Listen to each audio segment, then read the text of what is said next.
Merci beaucoup pour votre accueil. D'abord, bonjour tout le monde. Et je vais vous parler aujourd'hui de la mosaïque de Chypre. J'ai intitulé ma présentation Polémique antichrétienne et rhétorique visuelle dans les programmes iconographiques et iconologiques de la maison d'Aion à Paphos. Pour voir où nous sommes, bien sûr tout le monde le sait, mais parfois il y a des étudiants qui n'ont pas encore allé dans cette partie du monde. Alors Chypre se trouve dans l'est de la mer Méditerranéenne, entre la Turquie et la Syrie, si on peut dire, c'est-à-dire au sud de l'Asie mineure et pas loin du Liban, parce que 70 km de Beyrouth, les côtes est de l'île. Nous avons ici la carte de Chypre et nous voyons qu'à l'est, à l'ouest de l'île, se trouve Néapaphos, Paléapaphos ou Katopaphos, un site archéologique qui a été implanté ici à l'époque hellénistique, mais il y a des traces d'habitation beaucoup plus tardives. Voici la carte du site même. Nous avons ici les sites intramuros avec des fouilles archéologiques.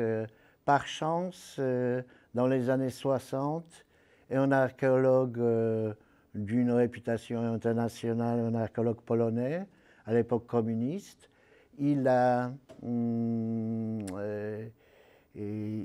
grâce à lui, on a commencé des fouilles archéologiques à Néapaphos et on a commencé des fouilles dans ce qu'on appelle la villa des Thésées, une énorme demeure avec une cour intérieure. On voit ici même sur ces petits plans une demeure exceptionnelle parce qu'elle a 10 000 mètres carrés de surface, c'est-à-dire une des plus grandes. Aujourd'hui, on sait que c'est un bâtiment qui appartenait au préfet au IVe siècle de notre ère. Alors vraiment, les Polonais avaient de la chance de tomber tout de suite sur un bâtiment représentatif pour l'île. Et au fur et à mesure, aujourd'hui, il y a pratiquement 60 ans qui se sont déroulés depuis le début des fouilles, on a élargi ces chantiers de fouilles et l'équipe polonaise a fouillé des îlots qui sont placés à côté. Et sous l'essai, vous avez la maison d'Aion qui est représentée au-dessous. L'insula était complètement fouillée. Au début, on a pensé que cette partie de la maison où vous avez une décoration très riche appartenait à la maison. Aujourd'hui, on sait que c'est une partie indépendante de la maison. D'après ma théorie, je pense que cette partie-là appartenait à la maison. Par contre, les propriétaires louaient cette partie à des buts à une association dont on va parler quelle fonction elle avait. Et nous pouvons voir ici la maison des Thésées à l'ouest. Et à l'est, c'est la maison d'Aion. Et vous avez une flèche ici, une petite flèche, alors il y a la rue B. Dès la rue B, il y a l'entrée directe jusqu'à cette pièce-là, allongée, et l'autre pièce qui est décorée de la mosaïque. Regardons bien comment ça se présente, les plans de cette mosaïque, de cette pièce. C'est une pièce assez grande, à 68 mètres carrés, et la mosaïque est aussi imposante, car elle a à peu près 4 mètres sur 4 mètres, ce qui fait 16 mètres carrés de surface. Et tout de suite, pour des spécialistes de la mosaïque et d'architecture, on peut reconnaître à quel type de pièce, quelle fonction avait cette pièce. Alors la bande en pie grec autour du panneau central, elle est consacrée pour placer les lits. Alors les personnes qui ont été invitées dans cette salle-là ont été placées sur les lits et assisté à une sorte de sénat, de dîner, pendant lesquels on échangeait des différentes idées et on consommait des délicieux plats, j'imagine, en voyant la qualité de la mosaïque.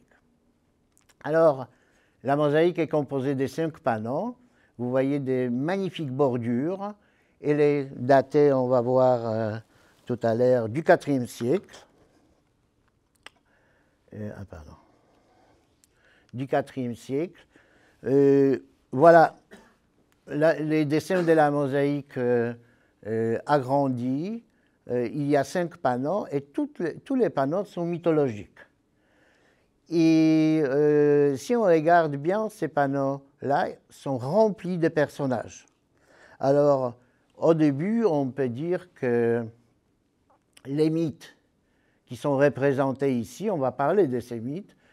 En général, j'ai dit maintenant qu'il y a 5 mythes représentés et il y a 5 panneaux en ordre 2, 1, 2. Ici, comme vous voyez, les panneaux n'est pas partagé en 2 panneaux. C'est un seul panneau continu. Et ce qui est caractéristique, sur chaque panneau, il y en a des personnifications, des différentes personnifications. Les mythes sont communs. Par contre, les personnifications sont parfois exceptionnelles. Alors, cela est très alarmiste pour quelqu'un qui s'occupe de l'iconographie romaine. Voici la mosaïque en vrai, en couleur. Vous pouvez voir qu'elle est vraiment magnifique. Début du IVe siècle, des différents mythes grecs qui sont représentés là-dessus. Par rapport à la datation, on a trouvé une monnaie de Licinius et on peut dater cette mosaïque post-Cfème dès l'année 318. Elle a été réparée vers 360. Au début, on a pensé que plus tard, mais aujourd'hui, on pense que c'est à cette date-là. Par rapport à l'état des recherches, la mosaïque a été découverte par Wiktor Andrzej Daszewski en 1983, l'archéologue polonais, et publié tout de suite, comme vous voyez, 2 ans après, en 1985, dans un petit livre, Dionysios der Erlöser, publié en Allemagne. Ensuite, il y a une publication de Deckers comme vous voyez d'après les titres, c'est une mise en question de l'interprétation de Dachewski. Ensuite, il y a mon petit article en polonais que j'ai traduit, j'ai déposé dans le centre Henri Stern. La traduction en anglais, c'est les centres qui s'occupaient de la mosaïque antique et qui s'occupent toujours. Et ensuite, nous avons des travaux des spécialistes de la mosaïque syrienne, Janine Balti, en 428. Et la question de la mosaïque a été abordée aussi par les célèbres historiens américains Bowersock dans les Hellenism in Late Antiquity. Ensuite, j'ai fait un article au début des années 90. En 85, est publiée l'habilitation de Janine Balti, où il y a l'article qui a été repris de 1998, pardon. Ensuite, il y a une publication, une très bonne publication de Marion Yetke en 2006, qui s'occupait de toutes les représentations d'Ion dans l'iconographie romaine. J'ai fait encore un article en 2013 dont certaines conclusions aujourd'hui ont été abordées dans cet article. En 2020, j'ai fait encore un article en soulignant la question de la rhétorique dans l'interprétation, dans les programmes de la mosaïque de Paphos. Et à la fin, juste il y a 2 ans, Janine Balti a publié aussi un article où elle a résumé un tout petit peu ce qui s'est passé récemment sur l'interprétation de cette mosaïque. Alors, comme vous voyez, cette mosaïque a provoqué énormément de discussions. C'est très bien, c'est dommage quand il y a un artefact qui est publié et tout le monde l'oublie et après il apparaît 200 ou 300 ans après. C'est mieux que les scientifiques discutent et réfléchissent sur l'essence des artefacts archéologiques. Et voilà les sujets qui sont représentés sur la mosaïque. Nous voyons 5 sujets ici. À gauche, dans les panneaux, nous avons la représentation de Leda et Zeus. Ensuite, nous avons la représentation de Dionysos sur les genoux d'Hermès. Ensuite, est représenté les concours des beautés entre les Néréides et Cassiopée. Cassiopée ici à gauche, les Néréides à droite. Et les 4e panneaux représentent la procession triomphale de Dionysos. Dionysos est mal conservé ici. On voit à peine ses petits pieds qui sont conservés uniquement au milieu du tableau. Et à droite, en bas, vous avez un panneau qui représente les concours les concours musicaux entre Marsyas et Apollon. Et regardons bien maintenant les premiers panneaux qui représentent Leda et Zeus. Il y a plusieurs personnages qui sont représentés ici. Alors nous voyons Leda, Zeus, Silène, Thérapaïnée, des servantes, une déesse qui peut être, il s'agit de 7 personnages assez énigmatiques, mais elle est représentée enceinte, comme vous voyez. Alors, c'est une personnification de la conception de la conception, il est bien probable. Ensuite, nous avons Lacédémonia, et personnification de la province, qui est représentée ici, vous voyez, avec une petite tolos sur la tête. Et regardons entre Leda et Lacédémonia, nous voyons ici Eurotas, personnification du fleuve. Mais quand vous regardez, même pour non spécialistes de l'iconographie romaine et de la mosaïque, vous pouvez voir la différence des styles. Regardez bien Eurotas, comment il est fait. Il est fait complètement différemment que Leda, par exemple, ou de Thérapénide. C'est un personnage qui a été exécuté beaucoup plus tardivement parce qu'il y avait un accident dans cette maison, une pierre ou une poutre a dû tomber, s'écrouler, abîmer la mosaïque, et la mosaïque a été réparée, mais 50 ans plus tard, alors par un autre atelier, et là on voit vraiment la trace des écoles de mosaïstes ou des mosaïstes simplement qui ont exécuté cette partie de la mosaïque. Ah oui. Nous allons parler maintenant de la mosaïque à droite, comme cette ligne montre.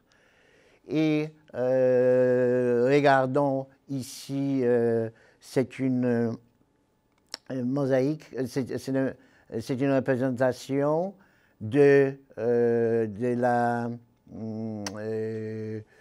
petit Dionysos qui est assis sur les genoux d'Hermès.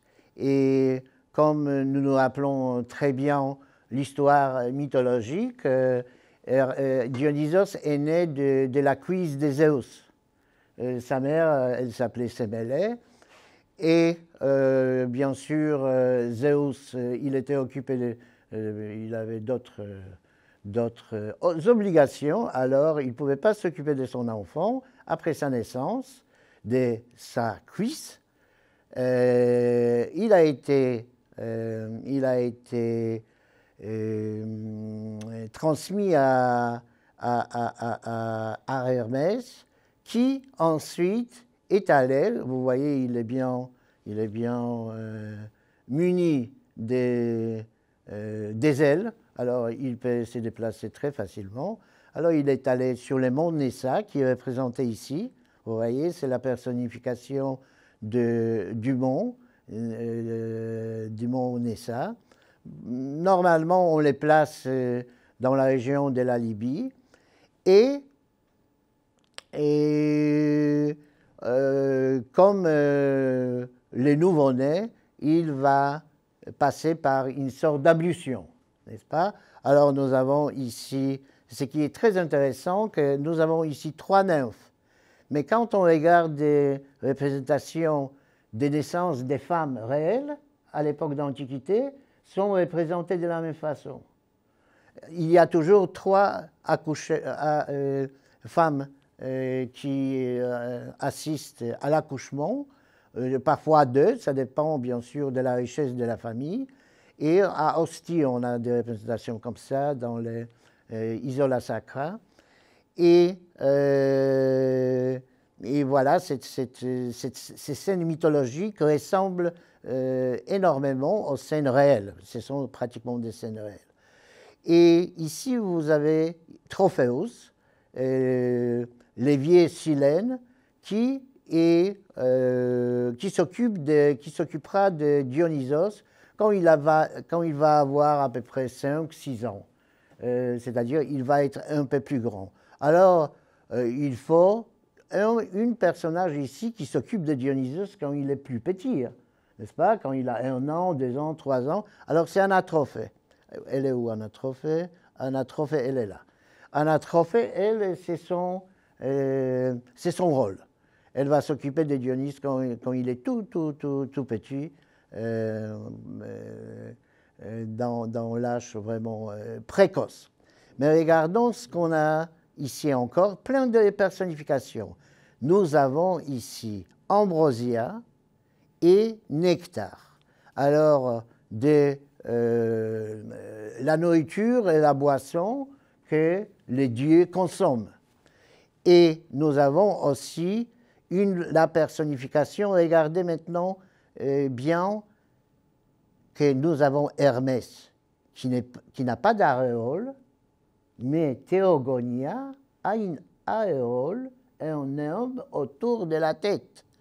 Alors, il y a un langage spécial par rapport à ce type de signalement dans l'iconographie. Il est un dieu, c'est un dieu Hermès, mais il est privé des aréoles, n'est-ce pas? Par contre, Théogonia est là, et là l'aréole autour de la tête. Pourquoi? Parce que Théogonia, comme les mots disent, Théos, c'est les dieux, et Généos, c'est la naissance des dieux, l'origine du dieu. Dionysos, ici, il a aussi l'aréole, regardez, le nimbe. Alors, c'est lui qui est considéré comme un dieu, ici. Normalement, dans toutes les histoires mythologiques, il devient dieu adulte. Mais ici, exceptionnellement, il est montré comme le dieu depuis qu'il est enfant. Et je crois qu'on a énuméré tout le monde. Encore, je voudrais souligner un autre élément. Regardez ici, on a un pot avec des fleurs, c'est-à-dire les dieux Dionysos apparaît et tout commence à fleurir. N'est-ce pas? C'est très intéressant. Et on passe dans les panneaux à gauche en bas, et du côté gauche en bas. Et nous avons ici la représentation du triomphe de Dionysos. Alors, comme je dis tout à l'heure, Dionysos est représenté sur un char attelé par des centaures, un jeune et un vieux. Et Dionysos est jeune, représenté jeune ici. Mais il y a d'autres personnes qui accompagnent. C'est un tiers dionysiaque ou Pompée dionysiaque. Pompée, c'est aussi les triomphes de Dionysos. Et nous avons des différents personnages dans ces triomphes. Comme d'habitude, Dionysos est accompagné par des ménades et des satyres, et ils sont tous là. Certains tiennent des flambeaux, certains tiennent des objets sacrés, comme cette dame ici, cette ménade, ou celle-là. Et il y a aussi Trophéus qui accompagne, il est assis sur une âne, et qui accompagne la scène. Et les petits personnages, il est inscrit ici, en grec, c'est un skiotos. En grec, ça signifie un sauteur, quelqu'un qui saute. Ben regardez, qu'est-ce qu'il a ici? Un plateau avec des fruits. Et de nouveau, regardez, ici les pots, les fleurs fleurissent encore plus, n'est-ce pas? C'est-à-dire aussi, tout est ici dans la symbolique de cette représentation. Pour comparer à quelques autres mosaïques, cette scène des triomphes de Dionysos, nous sommes en Galilée, à Séphoris, les mosaïques qui sont trouvées dans une ville très mixte, où il y a des juifs, où il y a des païens, et après il y a des chrétiens. Alors, les contextes sont très intéressants. Netzer et Weiss, ils ont trouvé cette maison avec une très belle mosaïque. Ça, c'est uniquement un petit panneau qui est daté à 200 après le Jésus-Christ. et nous avons une inscription Pompée, n'est-ce pas? Ça, c'est très important pour nous parce que ça représente vraiment les triomphes dionysiaques et nous avons les noms grecs, comme on l'appelait ici sur ces panneaux. Une autre mosaïque de Cheikh Zoued au Sinaï, pas loin de Gaza, à peu près 40 km au sud de Gaza, et mosaïque du milieu du 5e siècle. Et nous avons aussi ici la représentation de Dionysos. Et on a une inscription Télété, Eros et Dionysos. Télété, c'est pas normalement ça signifie une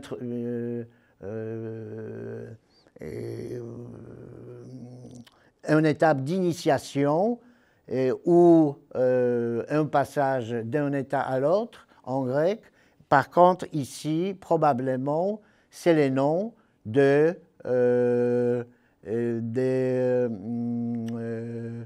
satyre. Ensuite, nous sommes en Libye, en Tripolitaine, à Sabrata.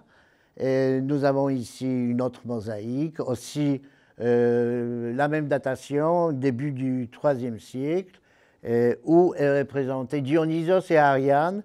Ces couples sont représentés très souvent sur la mosaïque antique. Et on passe au panneau à droite, en bas, qui représente l'agonie musicale entre Marsyas et Apollon, c'est-à-dire les contextes musicaux entre les satyres et les dieux. Alors nous avons ici, nous connaissons à peu près une vingtaine de mosaïques avec la représentation de Marsyas et Apollon. Ici, nous voyons Apollon assis, magnifiquement habillé, nimbé, et à gauche, on voit Marsyas. Marsyas habillé en peau, qui s'appelle en grec exomis. C'est une peau que portaient souvent les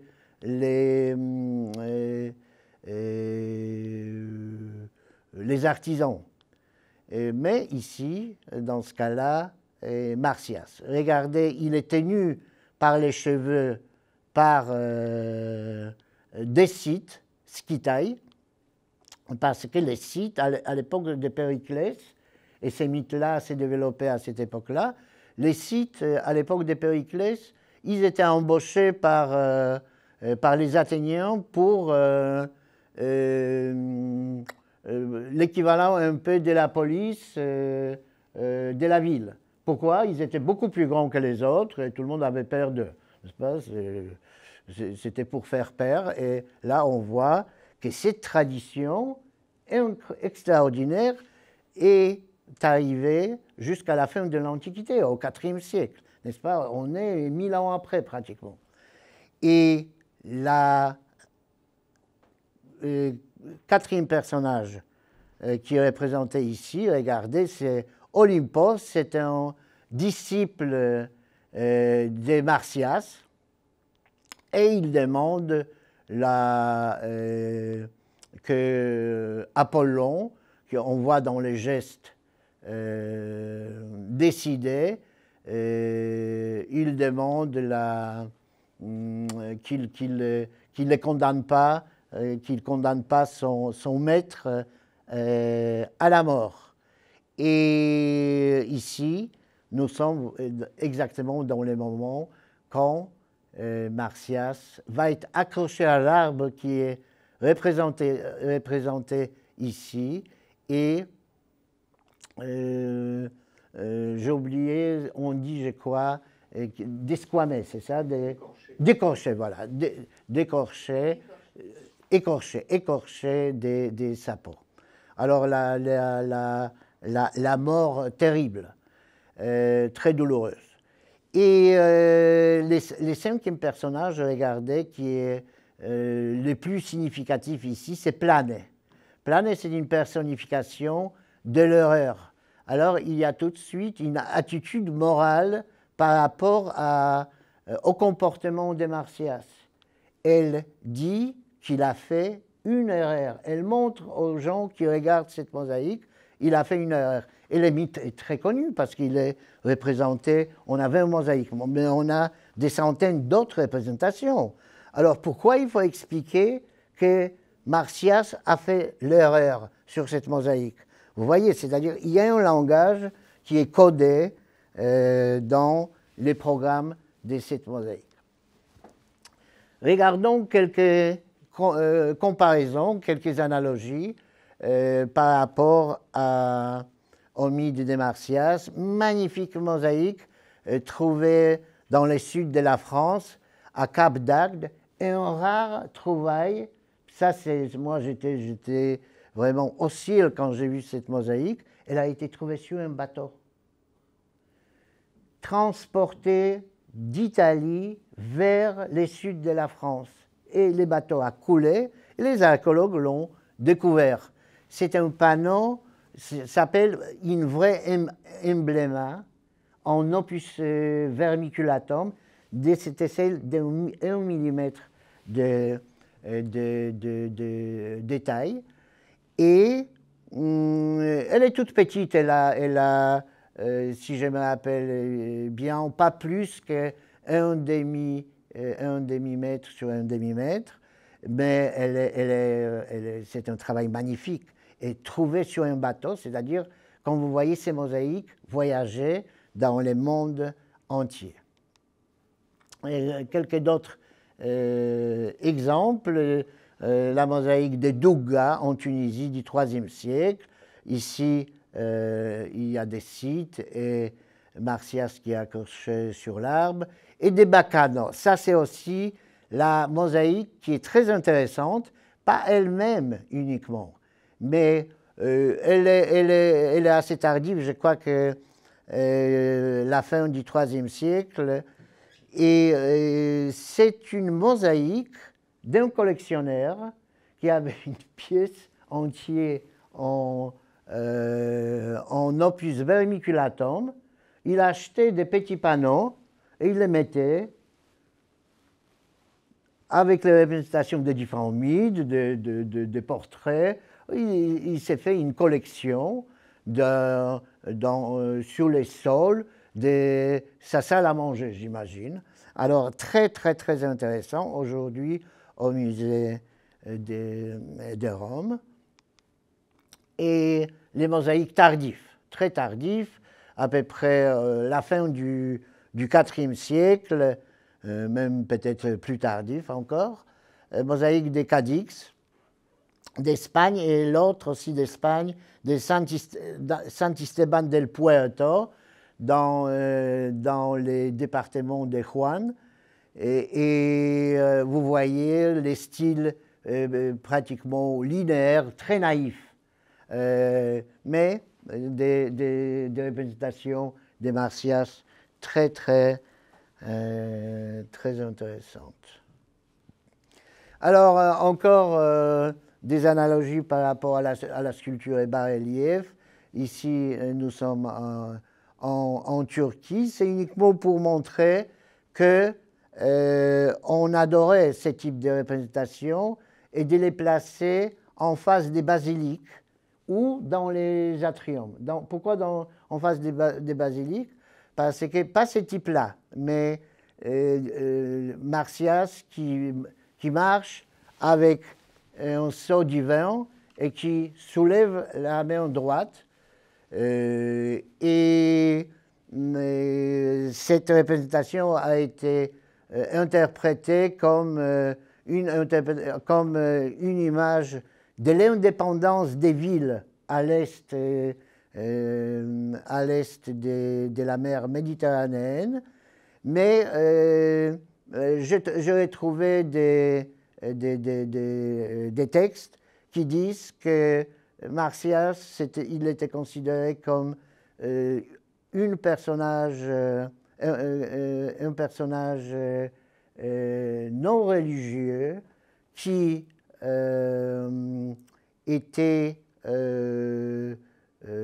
qui était vraiment un personnage négatif, parce qu'il représentait ce qu'on appelait Azébeia, c'est-à-dire il n'était pas respectué par rapport au Dieu, par rapport à Apollon. Nous avons, quand nous regardons Marsyas, une image chrétienne. Ah, le pauvre, il a été puni plus fort par Apollon, qui a tué un satyre, n'est-ce pas? Mais finalement, l'histoire est complètement contraire. Pour les Romains, c'était un personnage négatif c'était un exemple comment il ne faut pas se comporter. Pour cette raison, on les représentait devant les basiliques. Dans les basiliques, il y avait les palais de justice pour les Romains et pour les Grecs. Alors, quand quelqu'un sortait ou allait au palais de justice, c'était comme une image qui disait « Faites attention, parce que ton sort peut ressembler au sort de Marsyas. » Vous voyez? Et s'il s'agit des péristyles, on a souvent aussi ces types de représentations. Mais il est bien possible que peut-être ce sont des représentations qui trouvaient leurs acheteurs, pas forcément pour les sens profonds de l'image, mais il est bien possible que aussi c'était éducatif pour les enfants du propriétaire des grandes villas romaines. Et encore des statues les plus connues de Marsyas accrochées à l'arbre. Et pour les gens qui s'intéressent à l'art contemporain ou à l'époque de Renaissance, quand on a fait des premières fouilles à l'époque de Renaissance, elles ont inspiré les représentations du Christ, les corps de Marsyas. Et voilà, nous avons des sculptures de Paris et de Rome. Et les derniers panneaux, c'est les panneaux qui représentent les concours de beauté entre les Néreides et Cassiopée. À gauche, au milieu, nous avons Aion, et les dieux ou la personnification du temps éternel, mais qui se répète cycliquement. C'est-à-dire, parce que tous les temps sont différents à l'Antiquité. Les Sémites ont les temps différents, les Grecs aussi. Regardez, si je vous demande quel type de temps, comment nous on représente les temps, c'est le temps qui est représenté avec une ligne uniquement, n'est-ce pas? Ça, c'est ce qui est en bas, c'était avant, et ce qui est là-haut et après. Pas les Grecs. Pour les Grecs, les temps étaient comme un chromosome, comme une spirale. C'est-à-dire, ils se répétaient, mais les cercles n'allaient pas jamais sur les mêmes trajectoires. Vous voyez? Et ça, voilà, mais il était infini. Alors, nous avons ici Aion au milieu, à gauche, les groupes de Cassiopée. Ici, vous voyez la belle reine d'Éthiopie, et les Néreides à droite. Ah oui. Et alors, les personnages à gauche sont ici expliqués. Nous avons Cassiopée, qui est couronnée par Chrysis, et la personnification, on peut dire, du concours. Mais nous avons aussi, j'ai trouvé, je crois, une explication qui s'adapte beaucoup mieux à cette image, c'est-à-dire, nous connaissons les mots crise économique, les crises économiques aujourd'hui. Les crises, ça vient de ces mots-là, les mots grecs. Alors, ici, quand nous regardons les écrits anciens grecs, ils parlent, par exemple, quand une personne est très malade et on ne sait pas si elle va vivre ou mourir, elle est dans un état de crisis. C'est-à-dire, c'est les moments très importants. Va passer à gauche ou à droite. Et ici, pareil, on va expliquer pourquoi. Alors, c'est un personnage ailé, si on regarde bien, et regardez, elle est nimbée aussi comme Aion, et c'est un personnage qui ressemble à quoi? Qui ressemble à Nike, grec, n'est-ce pas? Ou à Victoire. C'est pratiquement les mêmes rôles parce que tous les deux, elles couronnent aussi. Et regardez, elle tient une couronne, alors elle montre que Cassiopée est dans ses concours de beauté, elle est gagnante. Ensuite, nous avons une table avec 3 couronnes. Alors, ces couronnes, normalement, il y en avait 3. Elle était pour les Néréides.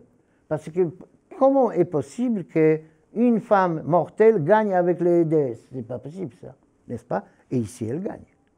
Alors, c'est une mosaïque très étrange.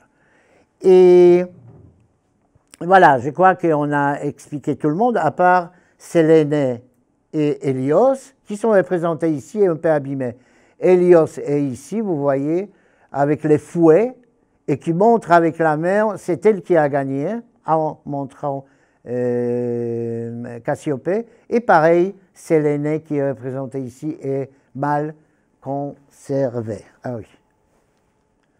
Ensuite, la partie droite, nous avons plusieurs personnages, comme vous voyez. Alors, 3 Néréides, n'est-ce pas? 3 Néréides, Thétis, Doris et Galatée.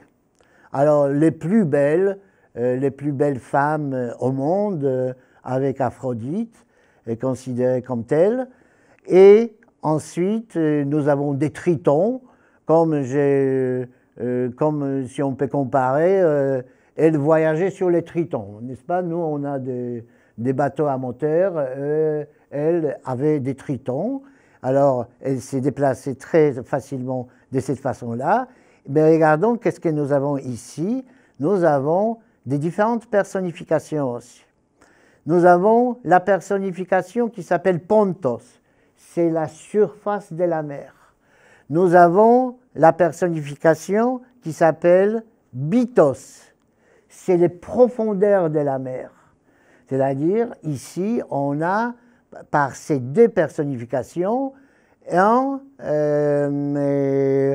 description de danger de la mer. Parce que la surface, on peut avoir des vagues, les taureaux représentent cette menace, et Bythos, quand nous descendons à 10 000 mètres de profondeur, ce n'est pas très sécurisant, n'est-ce pas, pour personne. Ou quand les marins échouent sur leur bateau. Alors, cette partie-là, c'est l'élément très menaçant. Ensuite, nous avons Athéna et Zeus, qui sont aussi d'accord avec les choix que Cassiopée gagne ces concours de beauté. Quelques analogies, parce que la représentation de Cassiopée, normalement, jusqu'à aujourd'hui, on a connu 3 représentations de Cassiopée dans le monde entier. Alors, pour cette raison, je les rappelle, une se trouve à Apamée, il a été découverte par Jean-Charles et Janine Balti, ces mosaïques ont été publiées. Elle a été découverte sous la cathédrale est d'Apamée et ont été interprétées comme les sièges de l'école philosophique à l'époque de Julien l'Apostat. La deuxième mosaïque se trouve à à Palmyre, c'est-à-dire Tadmor aujourd'hui, et elle représente, elle a l'air un peu différente parce qu'il n'y a personne qui couronne Cassiopée. Comme vous voyez ici, c'est Nike qui couronne Cassiopée. Là, par contre, ici, personne. Elle est représentée dans les milieux marins, un peu, à gauche et à droite. Une très belle représentation. Ce qui est caractéristique, que c'est rare qu'une femme, à l'époque d'Antiquité, elle monte son corps nu. Regardez, à part Aphrodite, mais c'est une déesse. Mais une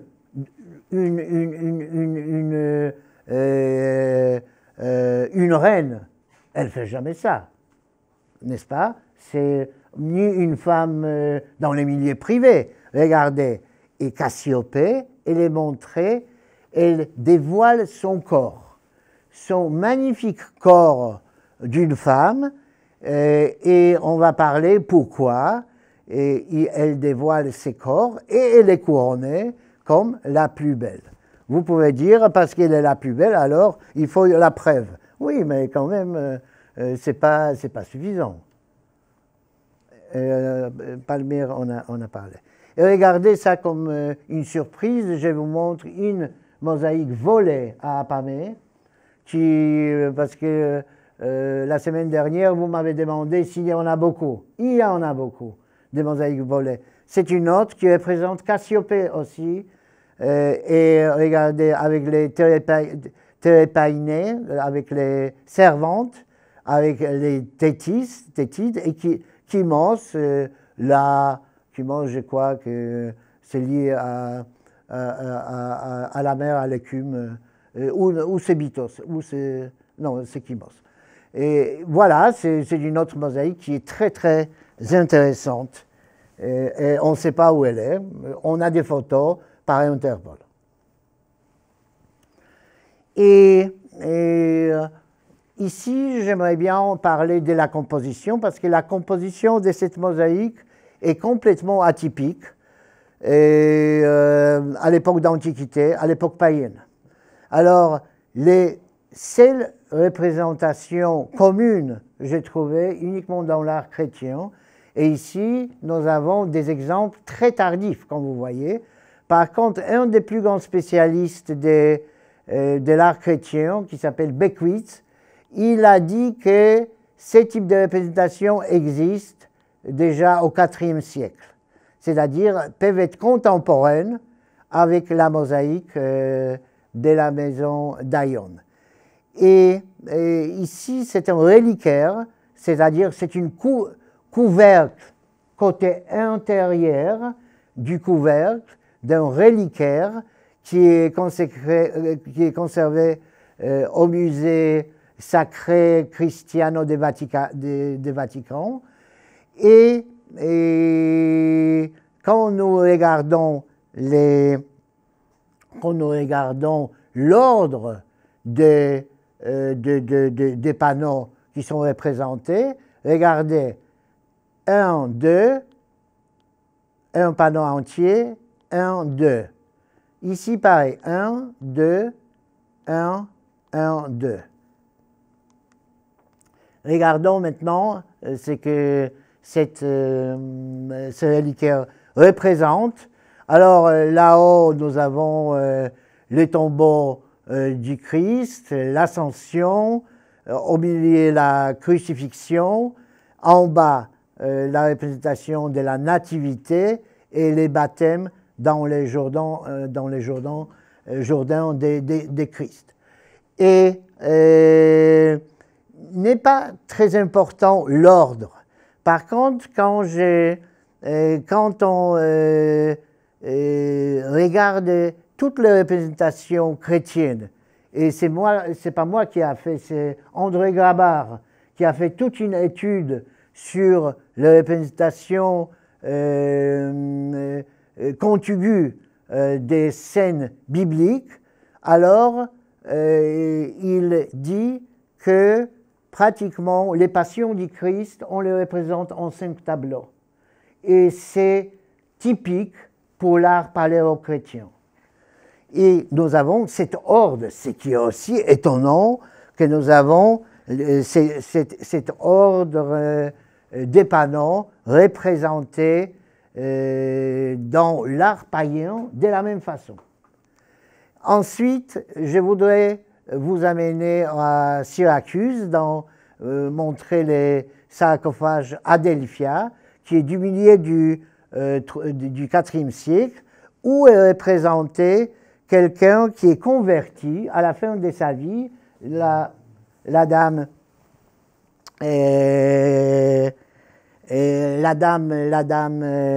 qui est passée au christianisme, mais je voudrais uniquement souligner des faits. Ici, on a des images qui représentent les scènes de Nouveau et de l'Ancien Testament, mélangées. On va passer plus rapidement. Et un autre sarcophage où en rouge, vous avez des scènes de l'Ancien Testament et en noir du Nouveau Testament. Et ces scènes sont mélangées, comme des histoires allégoriques. Et pour conclure, je voudrais, on va aller ici rapidement. J'ai partagé ma recherche en 4 étapes. Et les premières étapes a consisté à observer quelle histoire contenue dans les 5 panneaux mythologiques a les caractères d'un récit allégorique.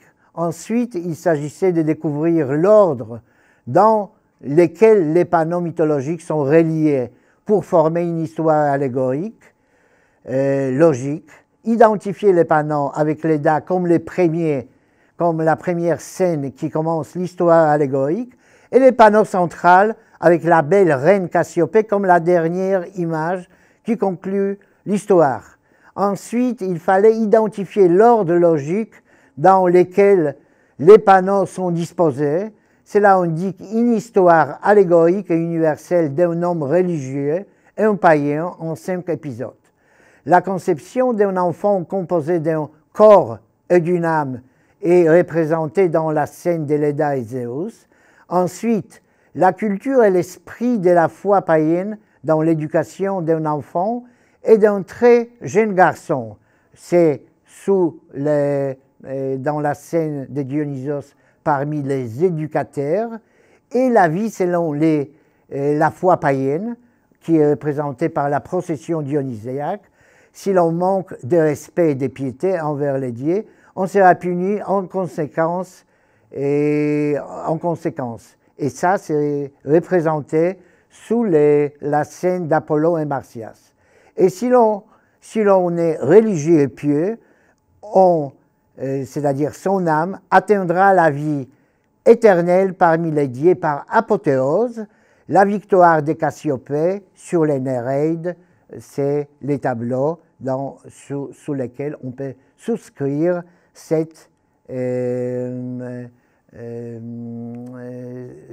interprétation.